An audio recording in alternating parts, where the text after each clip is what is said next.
What's going on, everybody? Merm here, and today I got a video after 3 weeks of not making one. I don't know what's happened. I've just been kind of playing games and having fun. I know I haven't made any video in 3 weeks after the Star Wars trailer came out, but I just haven't really had a video to make. But I decided to make a top 10 games of 2014 for this year, and obviously these are games that I've played. And so if there's a game that you like, it's not on here. I probably haven't played it, or maybe I just didn't like it. You know, it's all personal opinion. And there's gonna be two controversial picks on here, I think. But I like the game, so you can't really yell at me for that, can you? Anyway, let's get started with number 10. Number 10 on my top 10 games of 2014 is Call of Duty Advanced Warfare. I know it's kind of dumb to pick, a Call of Duty game on the top 10 games of 2014, but I don't think it is. You know, if I enjoyed it, I'm going to put it on here, and that's what this is. I thought this was one of the better Call of Duties come out, post World at War, because that's my favorite. It changed, it basically took everything that was ruined in Ghosts, and it fixed it for the most part. There's a lot of new stuff in here. It's fun, the kill streaks don't suck anymore, the guns are pretty cool, and the maps are actually pretty good. So I think, following Call of Duty Ghosts, which is I think the worst in the series in my opinion, this really brought the Call of Duty back for the most part into being not shit. So that is my number 10 pick, Call of Duty Advanced Warfare. Number 9, Hearthstone Heroes of Warcraft. So this is actually a pretty surprise pick for me this year. I started watching some videos on YouTube of it while it was in its beta, and I ended up doing some ridiculous thing to try to get in the beta, but I never worked, and the game eventually came out. It's a free downloadable, basically, card game, and I think it's really fun. I've never been a big fan of card games. I played Yu-Gi-Oh! When I was like 4, and it was awesome, but I've never been good at them or anything like that. But I've been playing a lot of Hearthstone, and it's actually a pretty damn fun game. I was just picking it up. Like I said, it's free, and they have an expansion out for it. I don't even know. Haven't tried it yet. I don't even know if it's free or if you have to pay for it, or I don't know anything about it. So it's called like Goblins and Ghosts or something like that. I'll try to see what's up with that. But I've had a ton of fun with this game, and I suggest you guys pick it up because, like I said, I've never been big into card games, but this one really piqued my interest. So if you guys are looking for just something to have some fun with, definitely pick up Hearthstone Heroes of Warcraft. Number 8. Now we're getting into the controversial picks. This is going to be Halo the Master Chief Collection. Now I know what you're about to say. This game was shit. It had a horrible start. Yada yada yada. I get it. I know it did. But it's been fixed since then. It's been fixed for a while. And I've been playing it, and it's exactly what I hoped it would be. It is all the great Halos, 1, 2, 3, and that other one. And they're all amazing. They're back. They're 60 frames per second, HD. I love it, man. This is like a huge nostalgia trip for me. Halo's great. I love Halo so much. I'm downloading the Halo 5 beta right now as I'm recording this video, and I can't even believe how awesome it turned out to be after being so shitty when I first downloaded it, for not even being able to play it for like 3 weeks. So definitely, if you're a fan of Halo, get it. If you're not a fan of Halo, I was just not getting it clearly. I don't know why I even said that, but yeah, that's number 8, Halo Master Chief Collection. Number 7, another controversial pick, Assassin's Creed Unity. I know, hold your freaking yelling. Hold on a second, all right? I got this game for Christmas, and it was basically fixed after Christmas. I think around in December somewhere, it got pretty close to being fixed. There still has a ton of problems, don't get me wrong here. There's so much pop-in, and it's ridiculous. I don't even understand how they could not see this in testing. The frame still does drop to like below 20 every once in a while, but for the most part, I haven't really noticed it.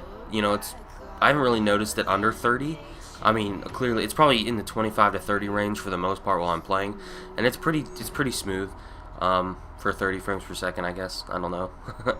But I've been having a lot of fun with this game. It has a lot of stuff that I think were really good with Assassin's Creed 2, and my favorite, Assassin's Creed Revelations. It brings in a lot of stuff from that.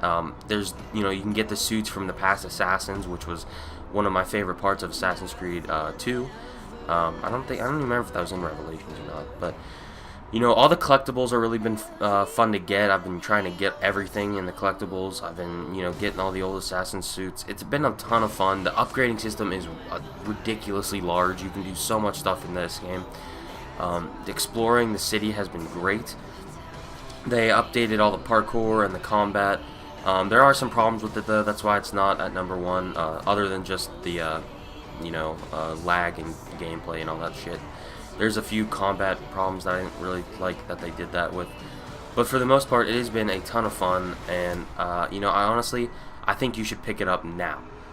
You know, maybe wait another month if you're really worried about it.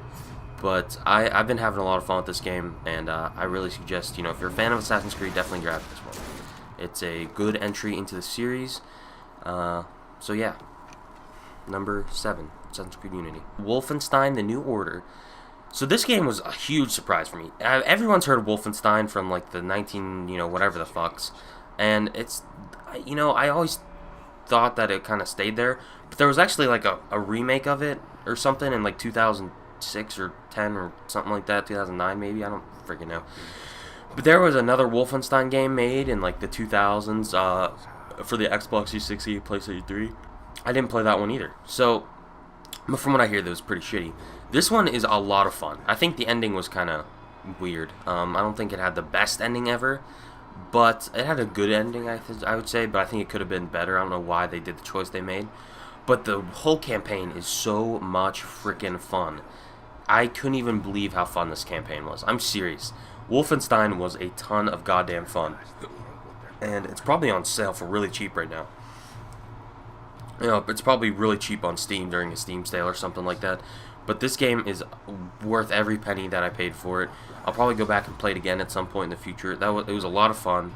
I don't see why you would not want to pick this game up. It's a lot of fun, especially if you're into like World War II and history and stuff like that, like I am. It's kind of interesting what they would think would happen if the Allies had not won in World War II, or, you know, whatever happened. So, yeah, that's Wolfenstein New Order. Smite. If you don't know what Smite is, it is a MOBA, but it is different as in that it is a third-person MOBA. You know, most MOBAs have the isometric view, like top-down, and you have, you know, 3 lanes and everything like that. And Smite kind of takes that idea and turns it on its head a little bit. First of all, like I said, it's in third person, and I like that perspective a lot more. I don't really like the isometric view for games for some reason. I don't know why. I just don't like it. I never have liked League of Legends. I've tried Infinite Crisis, didn't really like that either. I tried Dota once, didn't like that at all. But this game, I love Smite. I was playing it in 2013 in the beta, but it officially released in 2014 in like March or something, and it is a ton of fun. It's free. It has another thing that hooked me is that it has gods from mythology instead of like the champions or the heroes or whatever that you would see in other games that are made up.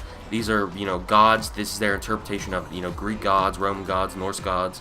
You know, they even have, you know, like Chinese and Japanese and Hindu gods in there. It's a lot of fun. There's a lot of cool characters to do. Each one is pretty distinct from the others, and I really like this game. I'm actually going to go play it right after this. Actually, that's a lie. I'm going to go play Halo 5, but then I'll play it. But this game is a ton of fun. I would suggest picking it up. It's free. I mean, why not? It's for a computer only, but it is coming to Xbox One, I hear, soon.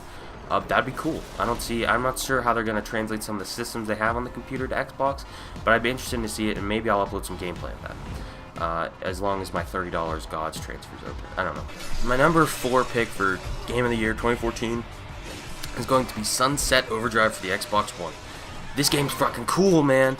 I actually hadn't heard about this game until, honestly, after it was released. I'd heard a few things about it, but I was like, oh, I'm not going to grab that game.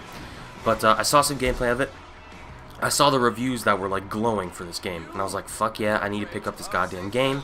So guess what? That's what I did. I picked up Sunset Overdrive. And this game is kind of like the best thing ever, a combination of the best things ever. You got the RPG aspects, you got weird, wacky guns that freaking destroy the world. You got melee weapons that throw fire and tornadoes. You got sliding on rails super quickly, like double jumps, you know, walking in around in Hawaiian shirts, and, you know, everything. This game's great. The multiplayer is actually pretty damn fun too. Some people say they don't like it, but I think a lot of those are PlayStation fanboys, to be honest. I've seen comments on the reviews that are like, this game was horrible, you know, everything PlayStation's better. It's like, okay, whatever. But this game's a lot of fun. If you have an Xbox One, this is probably a get for you. You know, maybe once it goes on sale, you know, if not, if you don't want to pay $60 for it, I would suggest at least getting it at some point. You know, the multiplayer in itself is worth the money, but the campaign is so great. The jokes do fall sometimes, though. They're not that great all the time. But for the most part, I think they're pretty fun. So I would suggest picking it up if you haven't already. At number 3, we have Infamous Second Son. If you don't know me, I did actually have a PlayStation at one point in my life. And I bought it because, if you guys remember, I don't remember, in like 2010 or 2011, PlayStation Network went down for like a month or something like that. And they actually gave away a free game, one of 4 games. It was like Little Big Planet, I don't remember what the other ones were, but one of them was Infamous 1.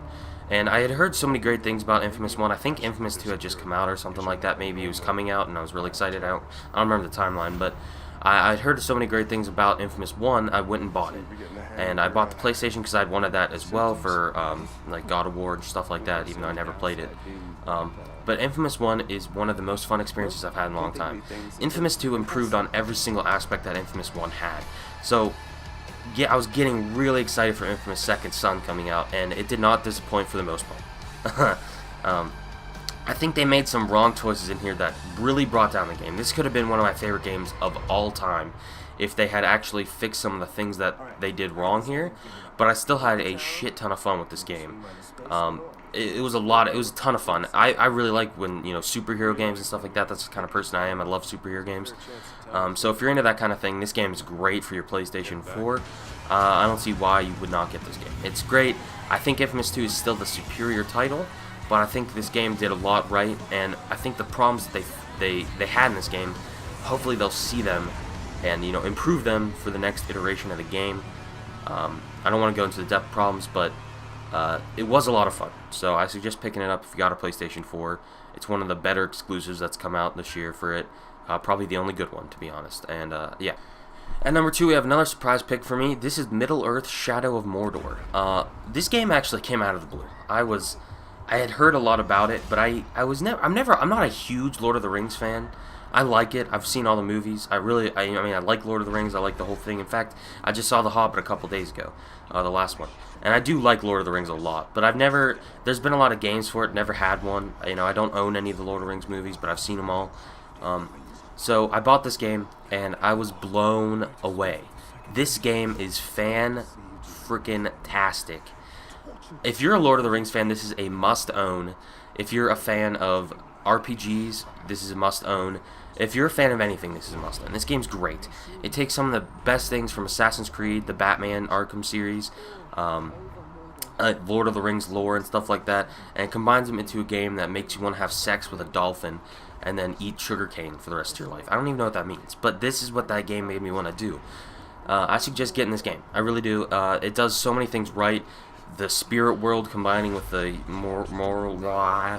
mortal world is pretty damn cool, and it gives a good explanation. One of the first games ever that gives a good explanation as to why you have infinite lives in a video game. It's kind of funny, but it's pretty cool, and I really like it. So, number 2, Middle-earth: Shadow of Mordor. My number 1 pick for Game of the Year 2014. This shouldn't come as a surprise. Dragon Age Inquisition. Dragon Age Inquisition is amazing. I'm getting like butterflies in my stomach just talking about how great this game is. I didn't play either of the previous Dragon Age games. From what I hear, they're pretty good though. I heard number 1's better than 2, but I don't know if that's true or not. Like I said, haven't played. But this one is great. It has a ton of, you know, just everything you would want in an RPG. It has here. Obviously, it has its problems. You know, I made a whole video about it, but I think that this game, you know, all the good way overshadows, you know, the bad stuff in here. Ton of fun stuff. I've already played the game through 1.5 times, and I'm still, you know, every couple of days I'll hop on there, play for a few hours. And I love this game, man. It's a lot of fun. If you guys are a fan of, you know, Mass Effect like I was before buying this, or if you're a Dragon Age fan, this is probably one of the better ones in the series, from what I hear. I don't see why you would not pick this game up. It's a ton of fun. Game of the Year for me, Dragon Age Inquisition. Anyways, I hope you guys enjoyed. Tell me what your top 10 list is if you want in the the little thing down there, and I hope to make some more videos here soon enough. Maybe the Halo 5 beta will spark my interest in making videos. Hope you guys enjoyed. Top 10 game 2014. Peace out.